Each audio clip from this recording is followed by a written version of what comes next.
Okay, I'm working on block number 8, and here it is. Okay, so I'm still on block 8 right there. I just wanted to point out that on these squares, pieces, I made sure that they're all going in the same direction. So right now, let's see, my next step, I'm going to be taking E and D and sewing them together. And then I'll be taking B and F. So I made sure that all of F are going the same direction. So kind of like on these blocks I just assembled here, I made sure that all of these were going the same direction. I didn't do that on all my blocks, but I'm trying to do that if I remember. So this is where I'm at right now. And then these will get, let's see, these will be sewn together. D and E are together and B and F are together. And then I can put together the entire block. Here we go.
Okay, I am now taking these and I am sewing a square in a square unit.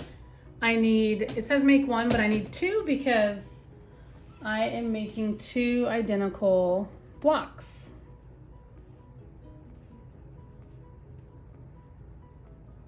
So I like to, I don't just make one block at a time. I like to chain piece. So I'm sure you've figured that out already if you've been watching these videos. But I do like to chain piece. So like this is for one block and this is for one block. And I make them at the same time. So if you're not familiar with chain piecing, it just makes your sewing kind of go faster because you're working on more than one thing versus, or more than one thing at the same time, instead of, you know, making one block, trimming everything for it, pressing it, and then doing that process a second time. I just do that process, instead of doing it a second time, I just do that process all at once. So that's what I do. Okay, these little wedges for this Dresden plate are sure adding up. I do try to do 2 of those at a time. Sometimes I even do more. Okay, I'll take these to my cutting mat and I will trim off these corners. Okay, I'll be right back. So now I trim those, I press those, and now I'll add my second square to the top.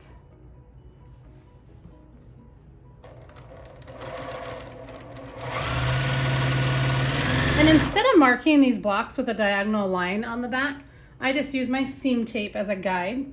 I bought this from Cluck Cluck Sew. That's where the seam tape came from. My wedges for my Dresden plate are my leaders and my enders. You guys have probably heard me say that a lot, but I just want to keep telling you, it's just so nice to have like leaders and enders that are going to be turning into a second quilt block rather than just sewing on like that little square of fabric. I just feel like it's so nice to be working on 2 quilts at once.